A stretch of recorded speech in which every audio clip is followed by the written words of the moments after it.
Welcome to our second webinar of the fall.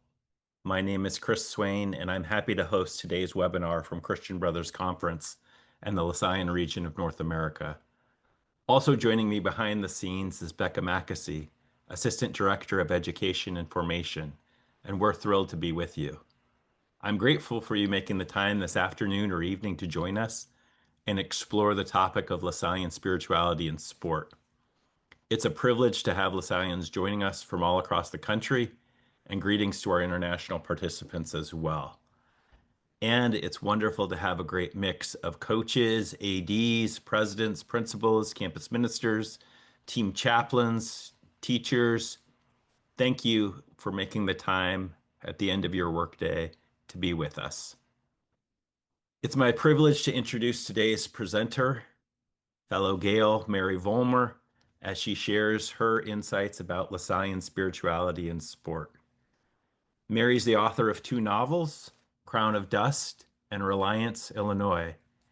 She's the Mission Fellow for Athletics at St. Mary's College of California, and in this interfaith lay chaplaincy position, she counsels and attends to the spiritual well-being of NCAA Division I athletes and coaches. She's also the director of St. Mary's College Sport for Humanity Higher Education Initiative, which offers grants to U.S. colleges and universities to create programs that harness the power of sport for spiritual and character growth and community building. Mary, thank you for being with us, and I turn it over to you.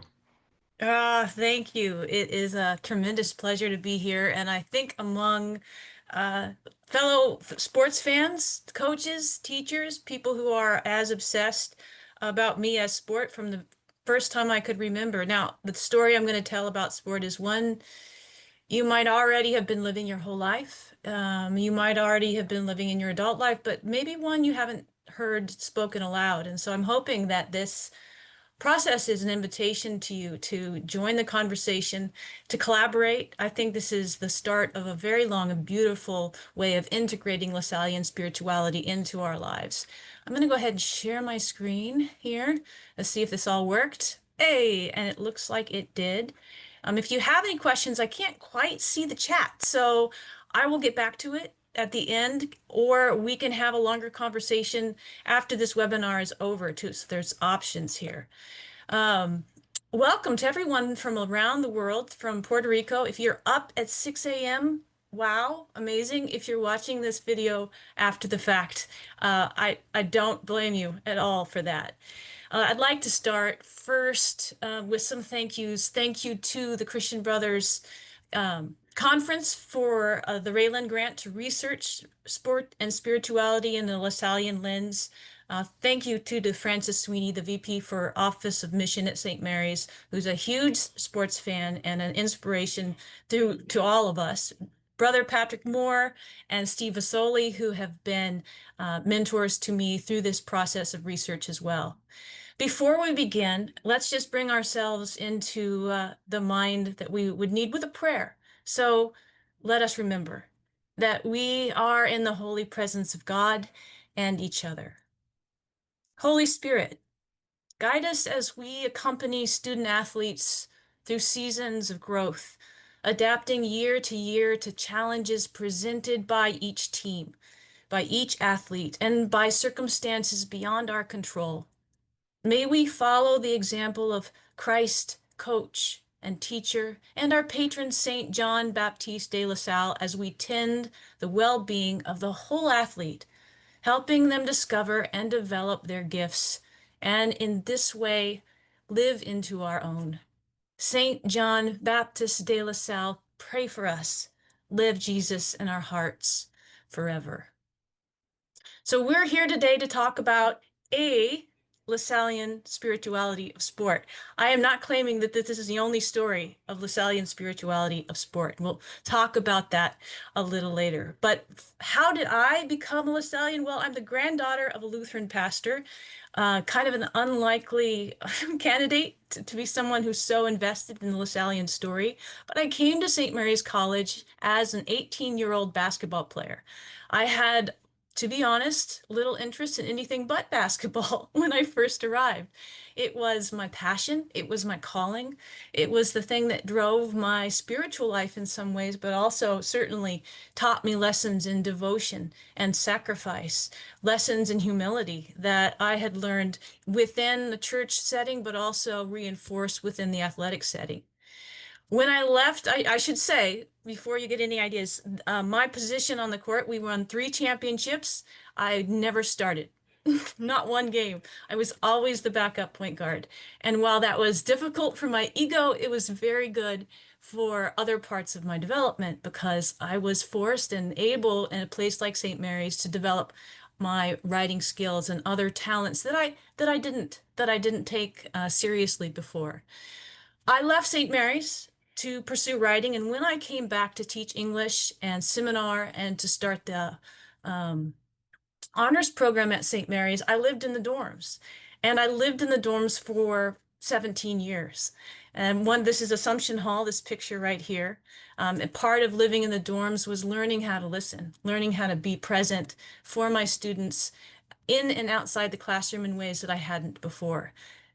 The pandemic hit.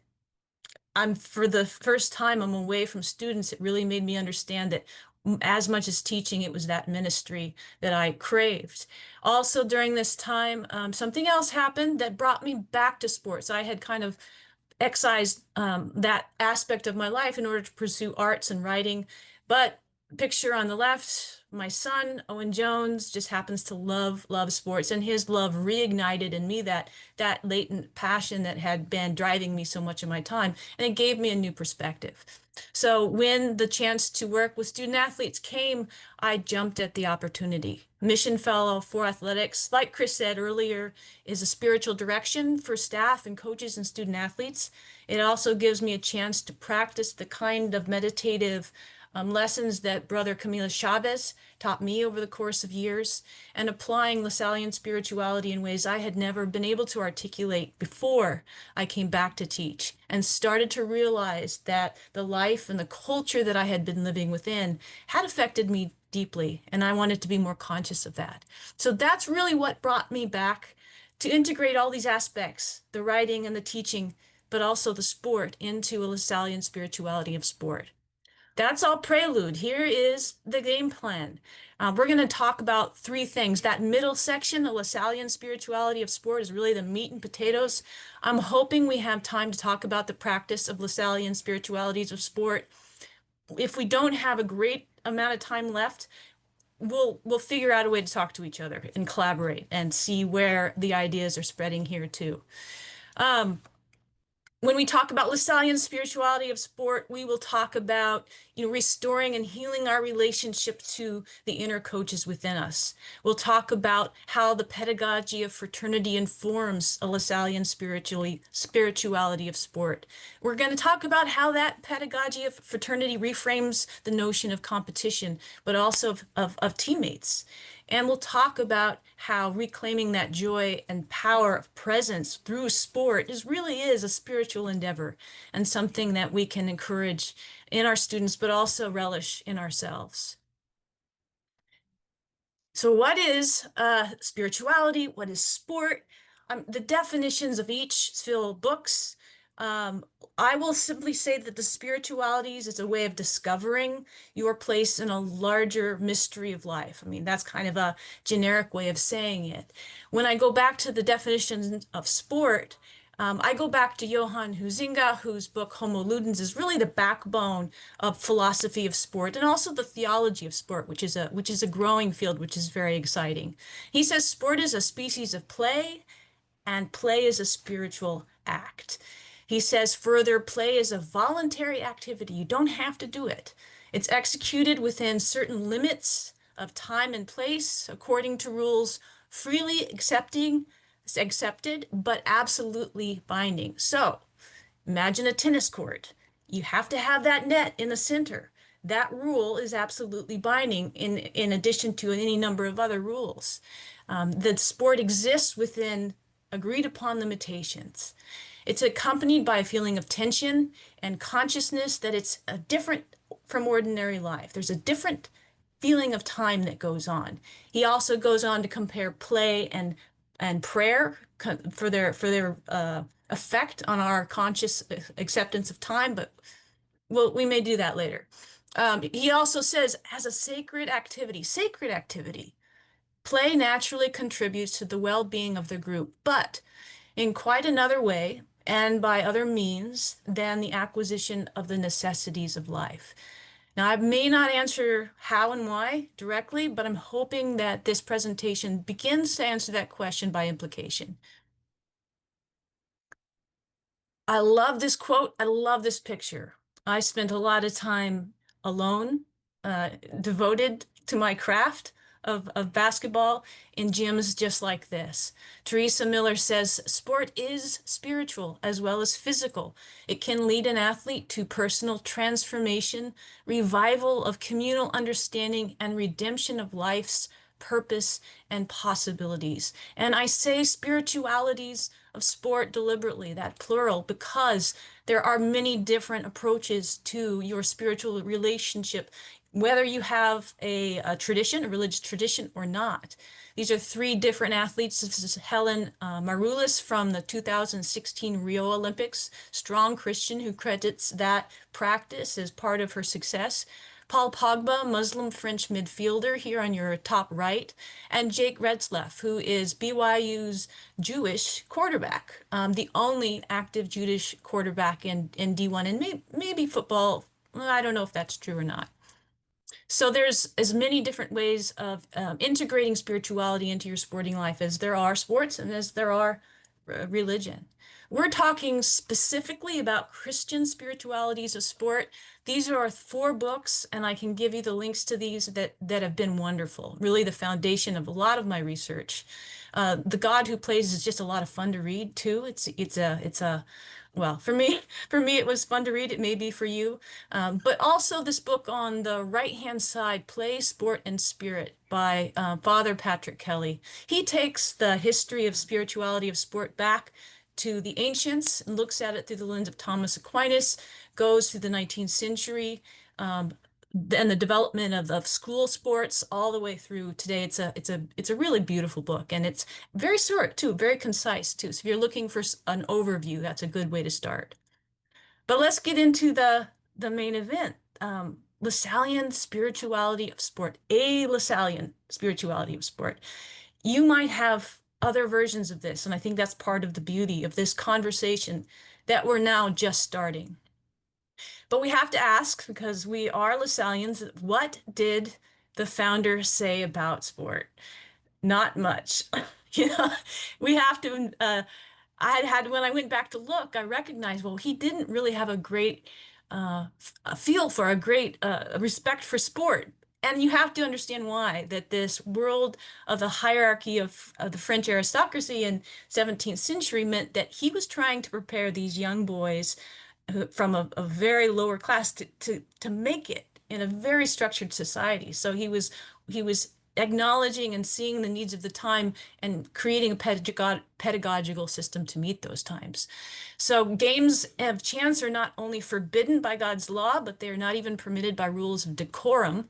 Consider them unworthy of an educated person. He also goes on to say that while game playing might be a pastime permitted on occasion, one should not be engaged, one should engage in sport only with great precaution and with due restraint. Later in the Conduct for the Christian Schools, he forbids all kinds of play, especially near the schools. In the idea was that Christian or children, excuse me, who love to run and play would miss school and frankly were inclined to evil. And they undermined the devotional sincerity that he expected of students and brothers alike, and undermined the good order for which his schools were known for. You have to admit, though, this is a different world, and when he was talking about sport, he was talking mostly about blood sport, boxing, horse racing. Some of the well-heeled of society might have played something similar to tennis, but we're not talking about the kind of sport that we know today, which didn't really come into existence until the 19th century when The English school system, rugby, for example, instituted a tradition of school sports that resembles much more of what we know today. But fear not. He, in his wisdom, foresaw that the Lasallian tradition had to be flexible. Brother Luke Salm says if he were to come back today, he wouldn't recognize the Institute, never mind the sports. If the Institute were still limited to 100 brothers, all in France, teaching in elementary schools, all living by the prescriptions of the 1718 rule, that would be a sure sign Lasallian charism had no vitality, that it wasn't a charism at all. As Psalm goes on to say in this book, and that's a fabulous book, by the way, if you're interested in spirituality of John Baptiste de La Salle, really fun read.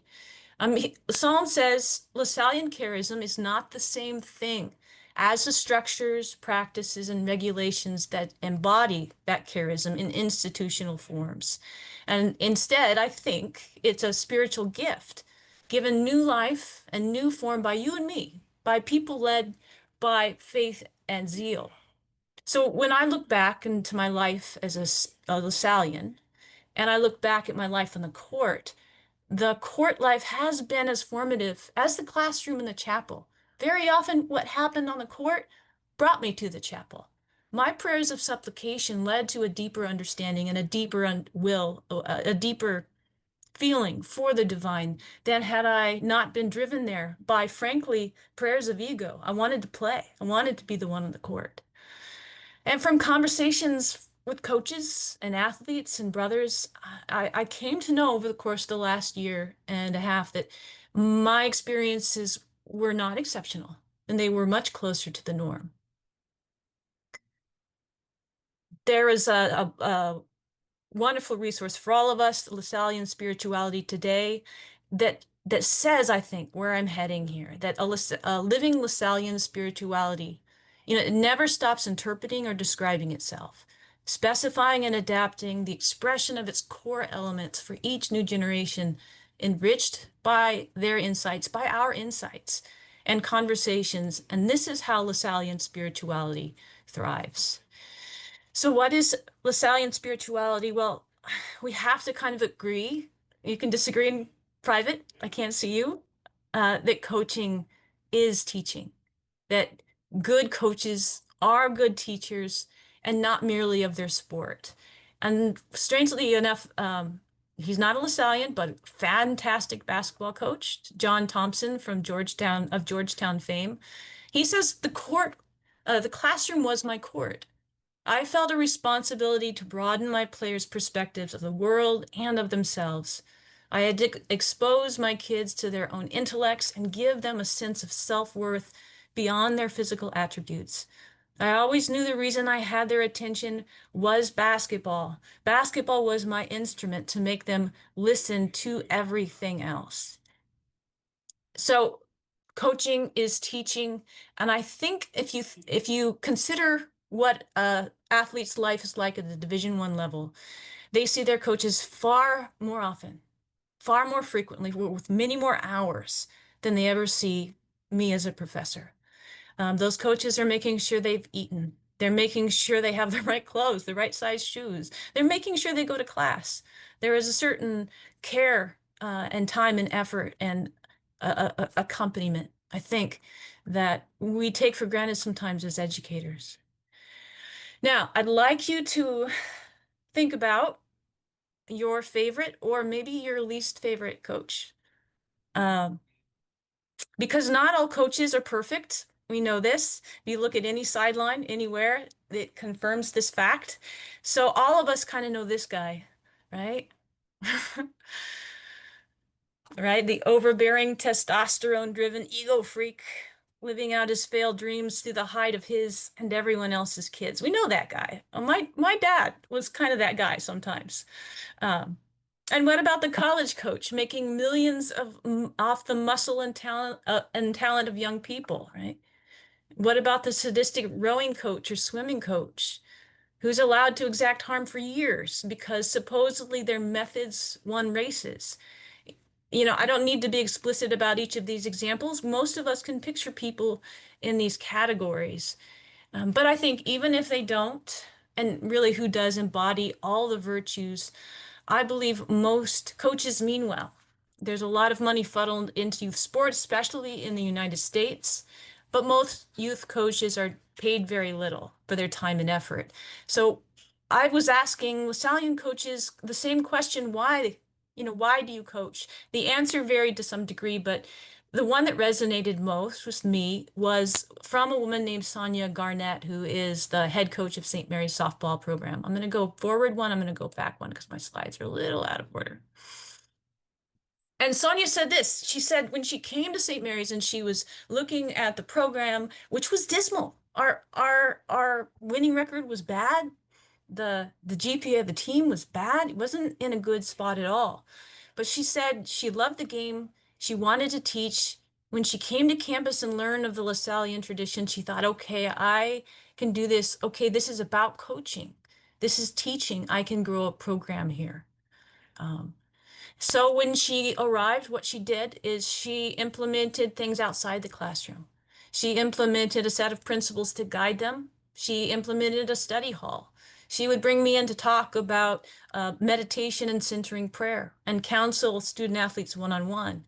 And after a while, and this took probably 7 years, I haven't been there that long, so her process has been transformative over years. The culture of the team began to change. And when the culture of the team shifted, the performance on the field shifted. So I'm not saying that if you shift the culture of the team, you like Sonia are going to win championships, but she did. She won 2 West Coast Conference championships in the last 2 years, Coach of the Year. And she showed that a Lasallian coach is called first to mentor the whole athlete. Her posture towards both her coaches and her team is relational, and she's inviting all of them, including herself, to constantly grow into whole people. And I think what you find is that they play and live and work together in a meaningful and rigorous, but also, a joyful way. I was also going to show you another coach I admire very much, and I'm hoping you're thinking about coaches, Lasallian or not, who affected you deeply and made you either want to coach or keep playing or have something to do with athletics now and impacting young people now. One of my favorite gentlemen, that's Randy Bennett. This is after an NCAA game, very high pressure. And I love that picture because I'm going to toggle forth 2 pictures. It reminds me of this picture here. The young boy looking up with admiration. That's my son, by the way. And it wasn't for years later that I saw the connection between these two.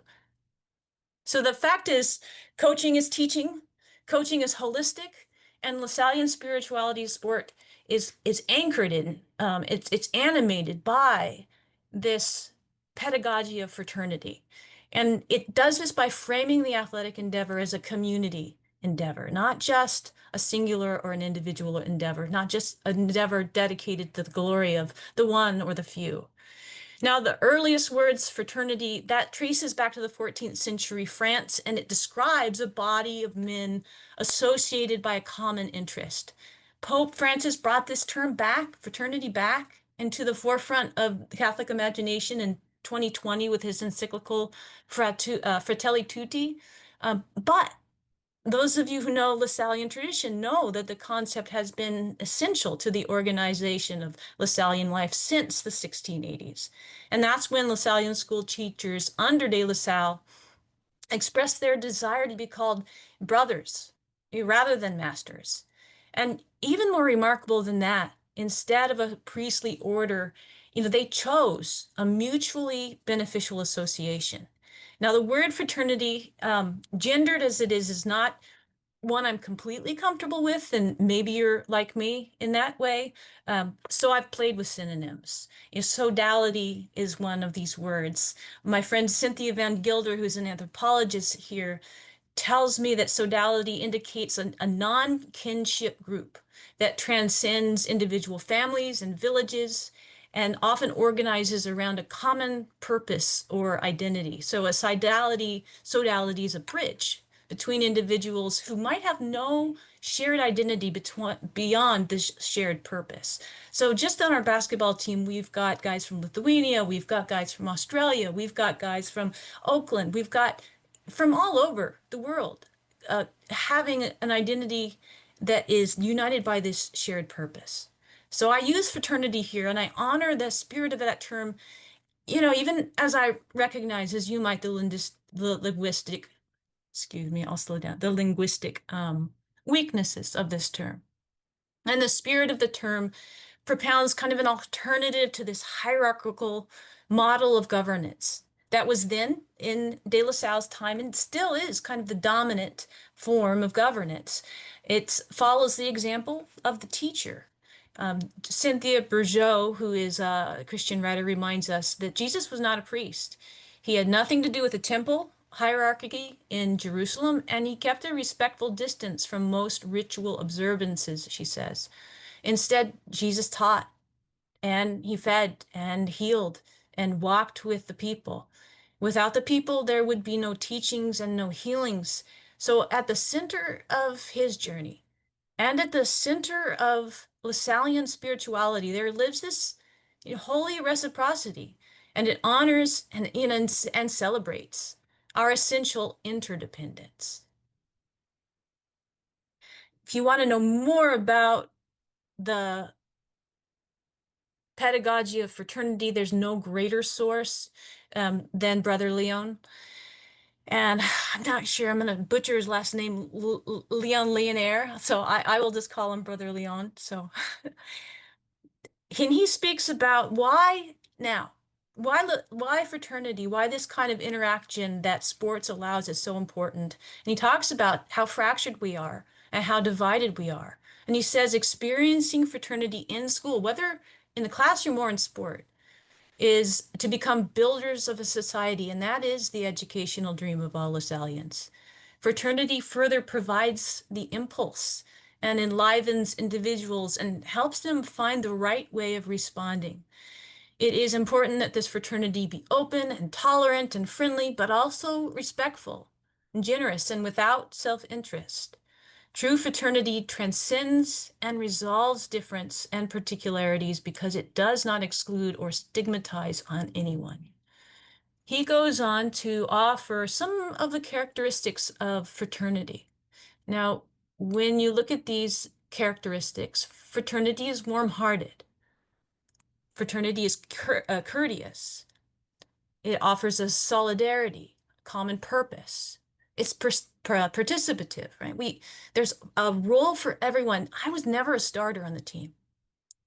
I never was the face of the team, but I always knew my role was contributing to our success. And that was a result of our coaches' deliberate creation of a value system that did not devalue someone who didn't get as much playing time. It was ambitious. And fraternity, this wins games. It wins games, and we'll talk about some of the coaches who've done that. It's universal and it's gospel. It's following Christ's example. So how do we do this? How do we use fraternity to transform our relationship to sport, maybe our team's relationship to sport, our institution, so that it can be a living example of a Lasallian spirituality? I think, at least in my case, and it might be yours, that the first step really is to restore and heal your relationship to the inner coach. And when I have student athletes in the room, I'm often asking them, "Oh, who are you playing for?" And they look at me and they say, "Well, Randy Bennett or Sonia or," and, and eventually we come around to there is a voice inside your head, and it can be oppressive, it can be tyrannical, it can be full of judgment. You'll never do it right or right enough for this guy. So, and this is the coach that dominates our consciousness sometimes, even if this other coach on the top right is within you, is another option. When I talk to student athletes, I ask them how they coach young people. And I've watched for years how they coach young people.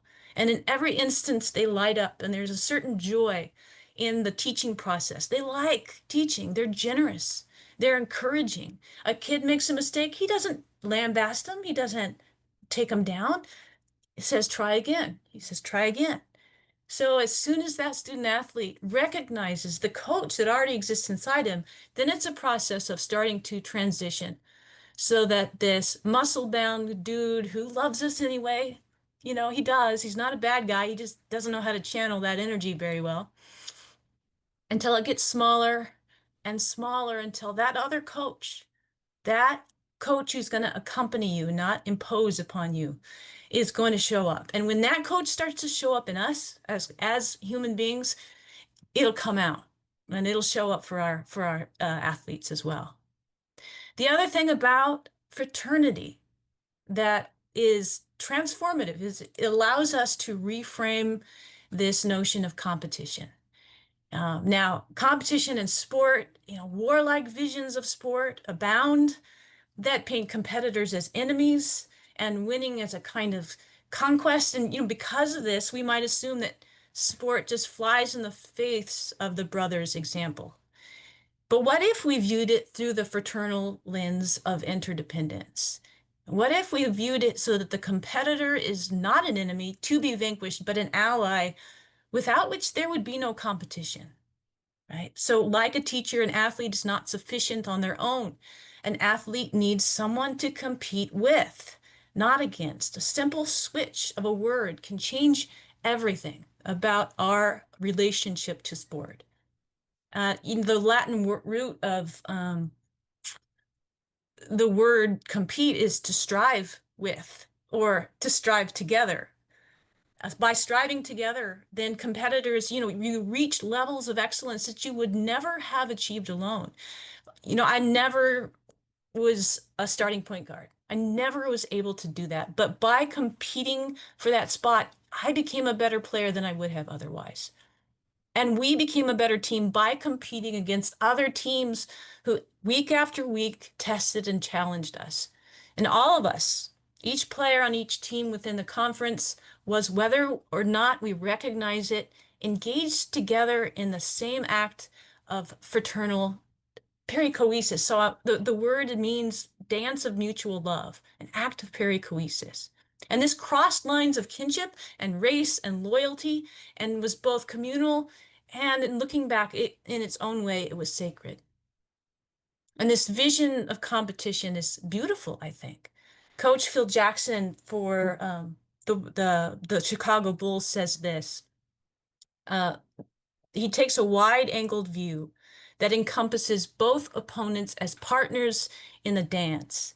It honors the humanity of both sides while recognizing that only one side can be a victor, only one victor can emerge. And without this awareness, Pope Leo, in his homily for sport this June, said sports would become nothing more than kind of an empty competition of inflated egos, which makes me laugh because I think we do see that, the dark side of sport showing its face. So this might be obvious to you, but I had to think about it. And the truth is that teammates too are partners in this dance, this perichoesis, this dance of mutual love. It might be obvious, but we're in this time of Instagram self-aggrandizement, and it's easy to forget. You have these highlight reels and video clips of like little Susie, singular displays of dominance, and that's just not telling the story of sport, which is a story about community. So we get these fragmented views that tout our strengths and completely deny our limitations. And it is the combination of our strengths and our limitations that allows us to find a purpose and a place on a team, which is a small community. So, Lasallian spirituality of sport, grounded in a pedagogy of fraternity, invites us to recognize that it's not just our unique contributions, our talents, but the team's reciprocal embrace that makes us whole. Back to basketball. I was not the most, I wasn't the tallest, I wasn't the fastest. It was my job to bring the ball up the court and pass to stronger, faster, taller teammates who maybe lacked my playmaking ability. Now, the more skillfully I was able to do this, The better I protected and passed the ball, the more dominant my teammates became in the post. And the more dominant they became, the more the defense had to double down, and the more shots opened up for me on the perimeter. We played to our strengths, but we could only play the game well if we depended on each other. And when we played well, we could respond and react to our opponents as one cohesive whole. Now, if you've ever experienced these moments of cohesion, you know they're not just physical, but they're spiritual and psychic. Because teams, they're not made of individuals with egos and ambitions. They are made of, excuse me, they're made of individuals, all of whom have egos, ambitions, and attitudes. And when these moments of cohesion happen, they're miraculous. And if you string these moments together over the course of a game, no matter the outcome, it's kind of a form of collective prayer, a dance of mutual love. Now, this probably sounds idealistic, and it is. If it sounds transcendent, it is. If these moments sound rare, well, consider how many sports are played every day on playgrounds and blacktops and open fields. Consider the number of fans who clamor to witness, and by witnessing, become part of these moments. And even I, a bench player, and sometimes I didn't get in the game, would be overcome by these moments playing out before me. So what's going on? Yeah, are we all delusional? Uh, Maybe. Hugo Ronner, in that one of the books I mentioned earlier, Minute Play, says this. He says, man participates in the divine and achieves the intuitive intimation and the still earthbound recovery of an original unity he once had with the one and the good. Through play, he does this. A unity with God achieved through the fraternal bond of sport. So, I guess this is leading to this notion that in this age of AI, when we've lost the understanding the power of presence, of joy and the power of presence, that Lasallian spirituality of sport that's anchored in a pedagogy of fraternity, it aspires to this kind of engagement with each other and with the divine, and it demands of us a complete and undistracted presence of mind, body, and spirit. It's the sacred energy. And it also, I think, doesn't blunt ambition. But we'll come back to that. The notion and that the sacred energy somehow blunts ambition. It doesn't. It's just another way of accessing this divine light. There's probably more to say about this, but we're going to move on so that hopefully we have time for questions in the end. So how do you practice? And how do you develop Lasallian spiritualities for sport?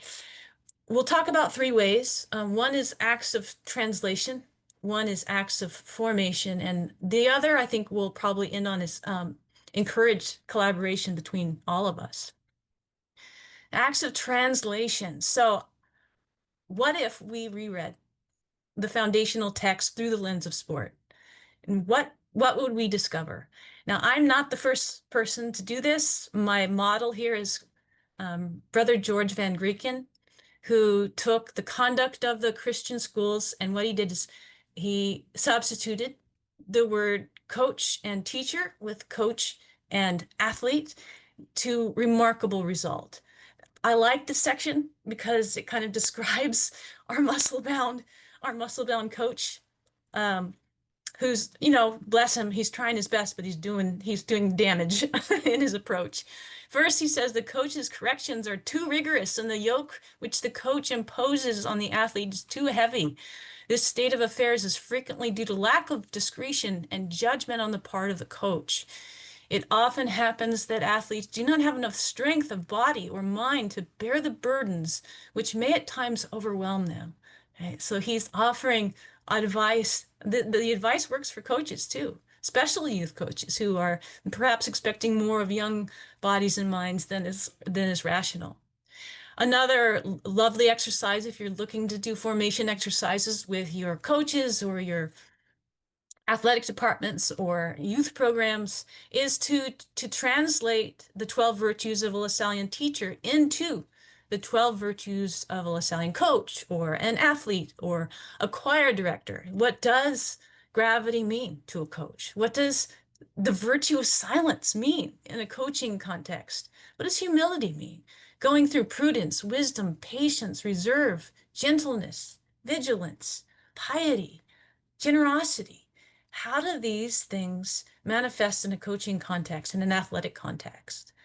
Um, the work has been done by SMU, St. Mary's University, to look at what this means for athletes. And I think it would be a lovely way of thinking deeply together about what your athletic department, how your athletic department lives the Lasallian dream of education and spirituality. You might even take these and try to narrow them down. If you only had six, which six would they be? What's left off this list? Perhaps joy is one that comes to mind. One of the more modern texts that I adore and have and read again and again is Lasallian Spirituality Today, the end of which offers horizon commitments. And I've taken the liberty of inserting sport into the language just to see what it might sound like, what it might feel like if we did. How can sport be a means by which we pursue and support interreligious, interfaith, intercultural, intergenerational, and other interdialogues? Live our experience of sport and spirituality walking together and sharing our faith with openness and synodality. How can sport be a means by which we develop interfaith Lasallian spirituality that involves members of a Lasallian family from all religious backgrounds? That's a great question. And I think sport brings us to a place that those kinds of conversations are possible. There's a few other examples from that same text that I find inspiring.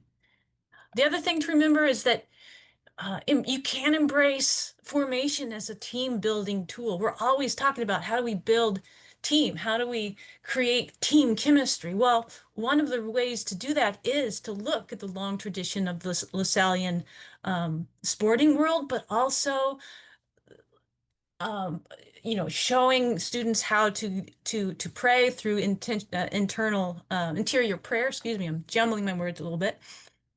And so a combination. So first of overt instruction, right? You can do formation webinars. You can do presentations and talk about how De La Salle created these innovations like the school bell.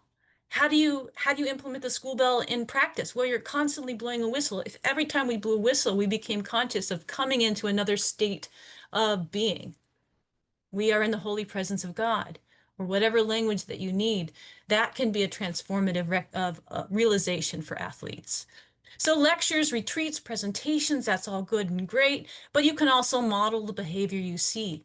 And if you encourage your own spiritual growth, embrace your own spiritual growth, student athletes will see that. And they do see that. Every morning at 7:30, one of our coaches goes into the chapel here and sits down. And he's there anywhere from 15 to 20 minutes. He makes no overt statements about this practice, but everybody knows he's there and everybody sees him doing it. And that example alone is transformative. And then finally, all of this culminates in a cultural embodiment that I think we have seen and we recognize, but we don't really know how to implement. So how do student athletes on this team, your team, how do they show up for each other? How do they show up for their competitors and their families? And how do they show up for their communities? Earlier, I said that there is no lack of ambition within this Lasallian spirituality approach to sport. And Coach Bob Laticour agrees. He was the coach for many years of De La Salle football. He's no slouch. I think he's still like the winningest high school basketball coach that ever lived. I don't know. Somebody can check me on that. He says this, and this is in a book called Chasing Perfection, Principles Behind Winning Football, the De La Salle Way. I don't believe you can be truly successful if you focus solely on winning, he says. In my opinion, a successful program must be about more than outcomes. Kids will fight for you and will achieve amazing things if you stand for more than that. It's about getting kids to play together, work together toward a common goal, and mature into adults. We were never fighting for wins. We were fighting for a belief that we stood for, the way we believe life should be lived and other people should be treated. Winning was a byproduct of how you approach life and relationships. Now, after he said, I don't believe, in that quote, every other time he referred to himself as we, as a collective, one of the team, not above the team. The other part, and I invite you, this is the fun part, maybe it's all fun, I find it fun, is that we have an opportunity to collaborate. We have inter-charism collaborations. We have inter-squad collaborations and interfaith collaborations, all of which can build this notion of Lasallian spirituality into a movement that can affect deeply the way that our student athletes live in the world and impact the world after they leave the sporting world. Um, Most student athletes, they do they do succeed in other realms because they have had this kind of training in their past. Other kinds of collaborations we're doing uh, already at St. Mary's. Here's an example. We have created with Sport for Humanity Higher Education Foundation an initiative. And this initiative was born out of the 2016 Conference on Faith and Sport in the Vatican that called on the world, not just higher education, to look at how sport might be a vehicle for good in the world. So with their guidance, with the encouragement from the Dicastery of Culture, we have created the Higher Education Initiative. And I think Manhattan's in the house somewhere. I think I saw them. You can see all the Lasallian schools accounted for in our first grantees. And I think that speaks a lot of the Lasallian tradition, is that we already understood in some way, even if not articulated, that sport really was a classroom. Sport really was a formative place that we could impact not only our students, but our communities beyond. So they do curriculum, co-curriculum, and service projects, each of which use the SSH pillars and principles to impact the world and their communities somehow. I say more about that. I don't want to spend a lot of time because I'm hoping we also have time for some questions as they get going. And I would also say this, not as parting, because I hope we have some time for questions, but patience. Patience and persistence and faithful devotion. So the thing is, you may not know. You may not know the impact you have on a player or on a student.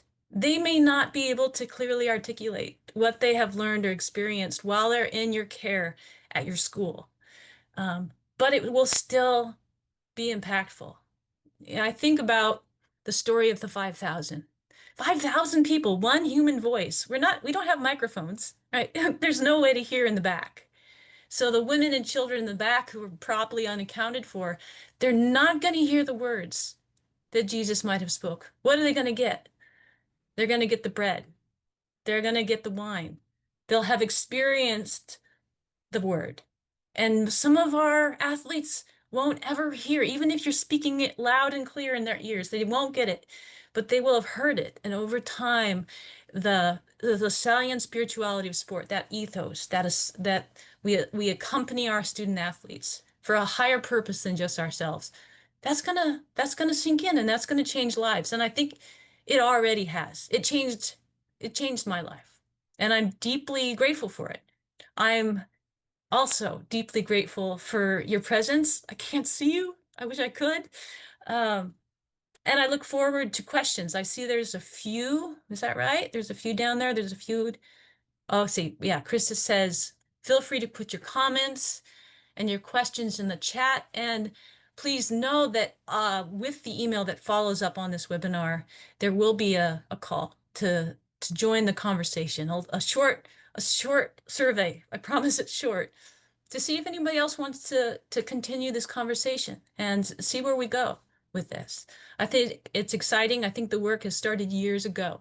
I don't pretend to have discovered something new, but I hope that this time together has allowed us to articulate something that's growing in an essential way, in a way that we need it now more than ever before in this moment of division.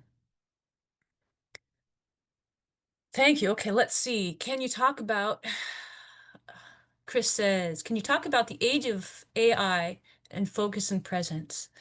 That's a good question. So there are very few places in the world now where this experience of presence is so uh, available as it is in sport.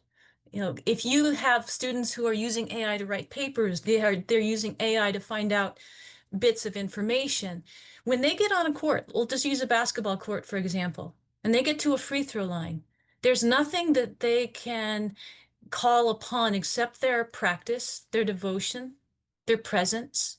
So when you get into that place, and sport demands that you take everything out of your consciousness except the game within the parameters of play. If you go back to the Huizinga definition of play, that's another place and time.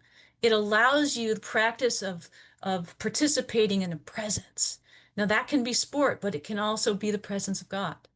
Um, I don't know that I've explained that perfectly, but presence is possible on a court. Full, unadulterated presence. Win or lose, that is true. Joel Kelly says, how do you get certain coaches who are apathetic at best, antagonistic at worst, on board with Lasallian spirituality? That's a great question. You know, in some cases you might not, but the fact is, if you look at how it affects their wins over time, if the team culture is improved in a particular way, and this is how you do it. If you want to get wins, this is how you do it with Division One sports. What is it that sets our colleges apart? How do we go into the living room of a talented athlete who's being recruited all over and say, what is it that sets Manhattan apart? What is it that sets St. Mary's apart? What is this Lasallian thing? And you're able to articulate clearly as you can why a Lasallian school not only make you a better athlete, but will create a wholeness that you can take with you into any profession. The fact is, most of us don't go professional in sports, but most of us use everything that we have learned in sport within our professional lives. And if we can learn that kind of devotional sincerity, whether or not it's articulated in a strictly Catholic manner, it might not. It might not. And you're gonna hit apathy. That's okay. I was apathetic as well. I was apathetic as well. And sometimes it's the presentation, if you can work things into meetings that are already happening. Having student athletes or coaches do something else, something in addition, is hard. It's hard to have them do something else. They're already doing too much. But if it can be worked into an already existing structure of formation or existing structure of onboarding, then it can be transformative. Sonia Garnett is an example of that. She came in, and as she came in, she was taught, what is this Lasallian thing? And that's when it clicked for her. She thought, okay. She wasn't sure. St. Mary's is a fairly small school, 3,000 undergraduates. Why come here to coach D1 softball when you could go other places? I can teach here. I can be part of something larger, a larger community here. And it was the Lasallian tradition that tugged at her ear. You're not going to get everybody. Not all coaches here buy in. Not all coaches here even want to. But we're not talking about getting everybody. We're talking about getting the one coach who will then affect generations of athletes. That one coach, if you get one coach, that's transformative. Anybody else?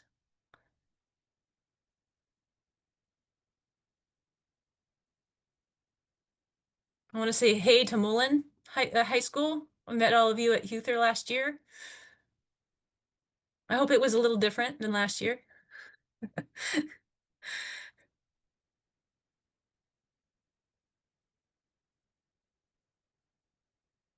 Anybody else? Well, I thank you for your presence. I wish I could see you. Thank you for all that you're doing for student athletes, and thank you for all that you're doing for the Lasallian tradition. Uh, it is sacred, and it's fun. Part of the joy of studying theology of play and play ethics is that you can translate the work ethic we've all been taught into something that I like to call a play ethic. And what if we did have that play ethic? What would that look like? Thank you.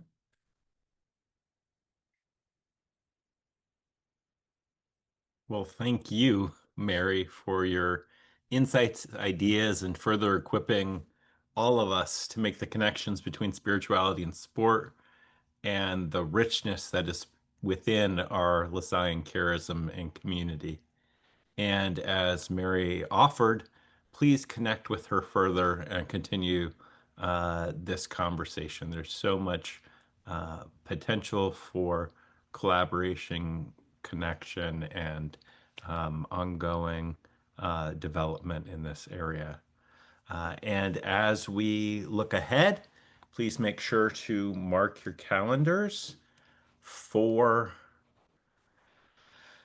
uh, Wednesday, November 5th at 6 p.m., 3 p.m. Pacific, as we welcome Dr. Leo Guardado, Associate Professor of Theology at Fordham University, to discuss the concept of church as sanctuary and explore what it means to be a community of sanctuary, weaving those themes into our Lasallian charism and mission. If you have any ideas or feedback on today's webinar, please reach out to Sarah Layton or myself. We'd love to hear from you. Thank you again to each of you joining our webinar this afternoon and evening after a long and full day. We're appreciative and thank you again, Mary, for your wisdom and insights with us. Thank you Live, live Jesus in our hearts forever. forever.